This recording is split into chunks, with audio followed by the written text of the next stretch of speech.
আরে বাবা, এদের ক্ষমতায় যাওয়ার কত লোক, তাড়াতাড়ি ভোট চায়।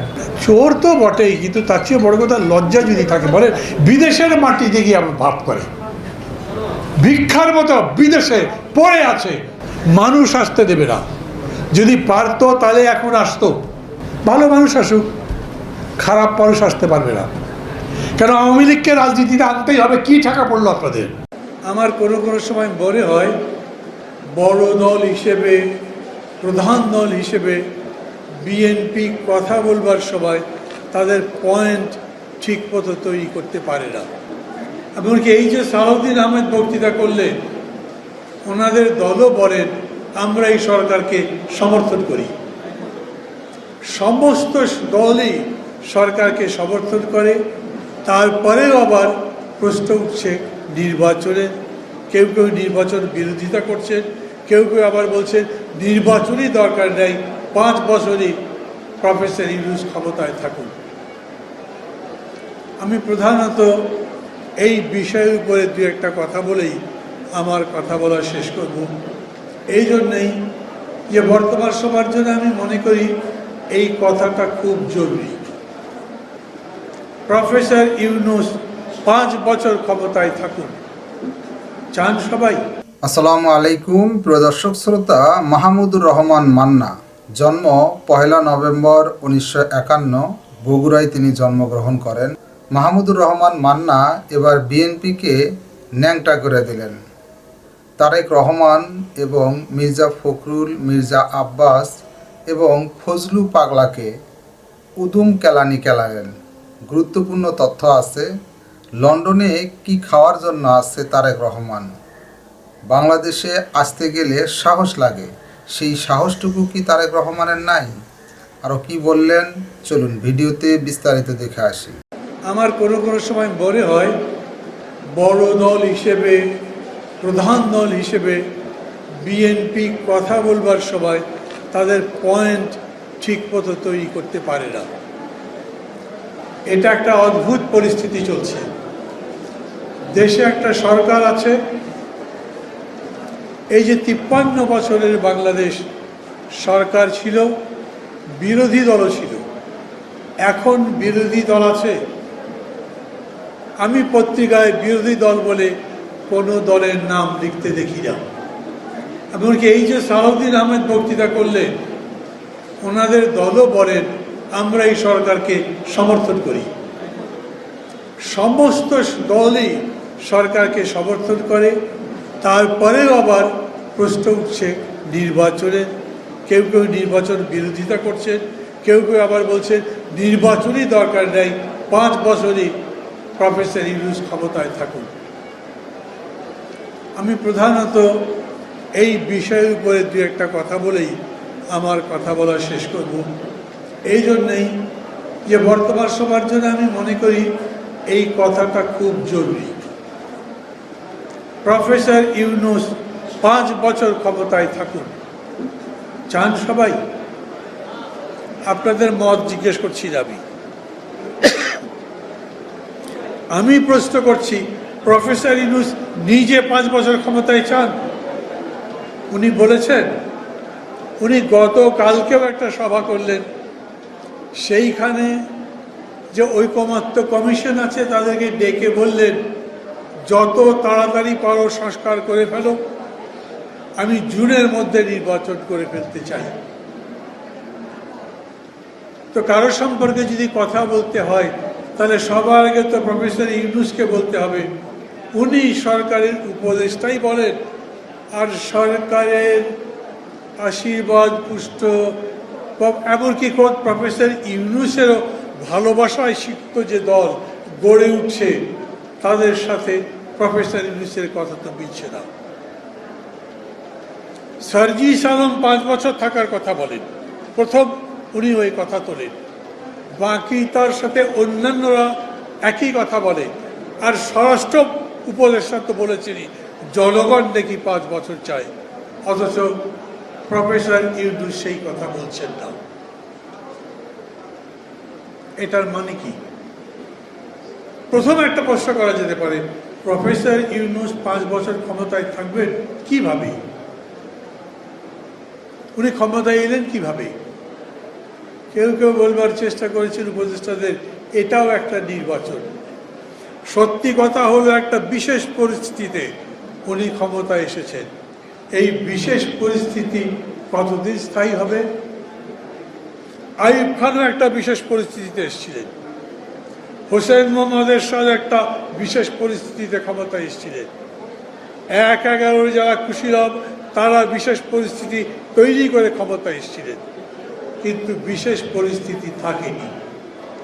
আজকে যে পরিস্থিতি থেকে বিশেষ মনে হচ্ছে, ৩ মাস পরে যখন সেই পরিস্থিতি বদলে যাবে, তখন বাংলাদেশের একমাত্র নোবেল প্রাইজ বিজয়ী ডক্টর মোহাম্মদ ইউনূস যদি সারা দেশের মানুষের কাছে সমালোচিত হয়, সেটা কি দেশের জন্য কল্যাণকর হবে?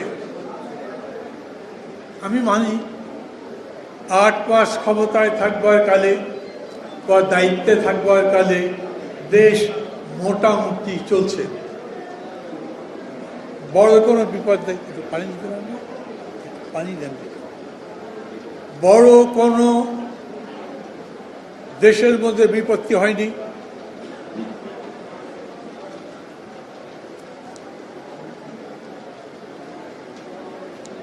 বরঞ্চ ঈদের আগে যেরকম করে জিনিসের দাম কমলো, মানুষের ঈদ যাত্রা এবং ফেরাটা ভালো হলো, তাতে মানুষ মনে করেছেন ডক্টর ইউনূস তো ভালোই চালাচ্ছেন, তাকে দেওয়া উচিত। ডক্টর ইউনূসের যদি অত ভালো যোগ্যতা থাকে, উনি যদি দেশ ঠিক মতো চালাতেই পারেন, আমি তার যোগ্যতা নিয়ে চ্যালেঞ্জ করছি না, কিন্তু উনি সেরকম যদি চালাতে পারেন, উনি নিজে 3 দিন আগে টেলিভিশন ইন্টারভিউ বললেন, আমি এই কাজের যোগ্য নই, এটা আমার কাজ নয়, আমার যে কাজ আমি সেই জায়গায় ফিরে যেতে চাই। বন্ধুগণ, আমি জানি না কারা এই বিশদ লেখালেখি করছেন, কারা এত বেশি করে কথা বলছেন, মানুষের কানে কানে দেবার চেষ্টা করছেন ভোটের দরকার নেই, ডক্টর ইউনূসকে আরও 5 বছর চাই। তারা কি একবারও ভেবে দেখেছেন যে এই রকম জনপ্রিয় নেতাদের অপ্রিয় হয়ে যেতে 1 বছর সময় লাগেনি?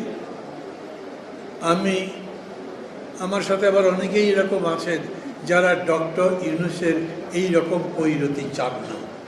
আর এই জন্যই আমরা বলি, যদি তাকে ক্ষমতায় রাখতে চান তাহলে বলেন তিনি একটা দল করুক, ভোট করুক, অত জনপ্রিয় থাকলে সবাই মিলে ভোট দেন, আবার 5 বছরের জন্য উনি ক্ষমতায় আসুক। আর যদি উনি ভোট না করেন, তাহলে সবাই মিলে তাকে বলেন যত তাড়াতাড়ি পারেন ভালো একটা ভোট দেন, দিয়ে আপনি সম্মানের সাথে চলে যান। এটা রাজনীতির কথা বললে রাজনীতির কথা, এটা ভালো মানুষের কথা বললে ভালো মানুষের কথা, এটা ইউনূস সাহেবকে ভালোবাসেন এই রকম করে মানুষের কথা বললে তার কথা। দেশের রাজনৈতিক অর্থনৈতিক পরিস্থিতিকে ঘোলাটে করবার জন্যে এই সস্তা জনপ্রিয়তার উপরে যারা নৌকা ভাসাবার চেষ্টা করছেন, তাদেরকে আমি বিনীত অনুরোধ করব এই পথ থেকে সরে আসেন।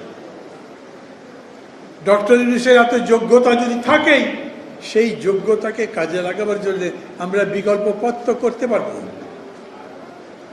উনি তার এই কাজ এই সেবা অন্যভাবে দিতে পারবেন না। হ্যাঁ, আগে যারা ছিল তারা তাকে ছোট করবার চেষ্টা করেছে, অপমান করবার চেষ্টা করেছে, কিন্তু অন্য কেউ ক্ষমতায় আছে, তারা যদি ডক্টর ইউনূসের কাছে দেশ সেবার জন্য বলে, উনি কি করবেন না? বন্ধুরা আমার, এই আগস্ট অভ্যুত্থানের সবচাইতে বড় একটা ব্যর্থতা হচ্ছে এর শিক্ষা অন্যান্য বারের মতোই সবার কাছে সমানভাবে পৌঁছায়নি। তা যদি পৌঁছাতো তাহলে তারা বলতেন রাজনীতির এই ছোট লোকই বাদ দেওয়াটাও অগাস্ট অভ্যুত্থানের একটা শিক্ষা। কাউকে ছোট করবার প্রবণতার বিরুদ্ধে দাঁড়ানো, বরঞ্চ মানুষকে বড় করা, দেশকে বড় করা, অর্থনীতিকে আরও চাঙ্গা করা, মানুষের কল্যাণ করা, যাতে দেশ সামনের দিকে যেতে পারে, সারা পৃথিবীর বুকে মাথা তুলে দাঁড়াতে পারে, গর্বের সঙ্গে বলতে পারি আমাদের এই দেশ অন্য কোনো দেশের চাইতে ছোট নয়। আমাদের এরকম মনে হতো না গত 15 বছরে প্রতিবেশী দেশের কাছে নতি স্বীকার না করলে, তাদের কথা না মানলে আমাদের এখানে ক্ষমতায় থাকা যাবে না, রাজনীতি করা যাবে না। কিন্তু প্রফেসর ইউনূসের সরকার আসবার পরে আমি অবশ্য মনে করি যে কোনো সরকার আসলেই আমরা দেখে দিতে পারতাম যে এই জাতি, ভারত কেন, গণজাতির কাছে মাথা নত করবার জন্যে লড়াই করে বাংলাদেশ স্বাধীন করেনি।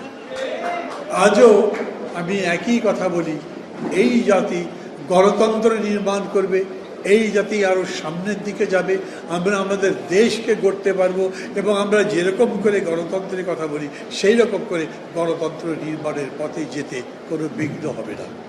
আমাদের মত পার্থক্য তো থাকবেই। কেউ মনে করতেই পারেন আমরা একটা গণপরিষদ করে তার মাধ্যমে নতুন কনস্টিটিউশন বানাবো।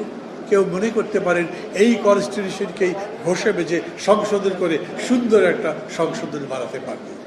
কেউ মনে করতে পারেন দুই কক্ষ বিশিষ্ট পার্লামেন্ট লাগবে, কেউ মনে করতে পারেন ওটা বাহুল্য খরচ, উপরের কক্ষ বানাতে কষ্ট হবে, বরঞ্চ একটা কক্ষ দিয়েই দেশ ভালো মতো চালানো সম্ভব। কেউ মনে করতে পারে যে আমাদের দেশে দুর্নীতি দমন করবার এই পদ্ধতি হলো ঠিক, আরেকজন আর এক রকম মনে করতে পারেন।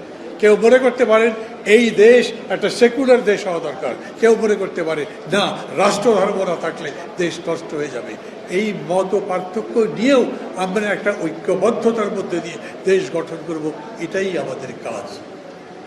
এবং আমি মনে করি ভাষানী অনুসারী পরিষদ নিজেদেরকে পরিবর্তন করে যেরকম করে ভাষানী জনশক্তি হিসেবে নিজেদেরকে আত্মপ্রকাশ করেছে, সেরকম করেই বাংলাদেশও আজ নিজেদেরকে নতুন পরিচয় নিয়ে, নতুন শক্তি নিয়ে, নতুন ঐক্যবদ্ধতা নিয়ে সামনের দিকে যাওয়ার জন্য চেষ্টা করছেন। আমরা নিশ্চয়ই জিততে পারবো। সবাই ভালো থাকবেন। আবারও আজকের সম্মেলনে সাফল্য কামনা করছি। খোদা হাফেজ। দর্শক শ্রোতা, এই বিষয়ে আপনার মতামত থাকলে লিখতে পারেন কমেন্ট বক্সে আপনার মতামত। আজকে এই পর্যন্তই। আল্লাহ হাফেজ।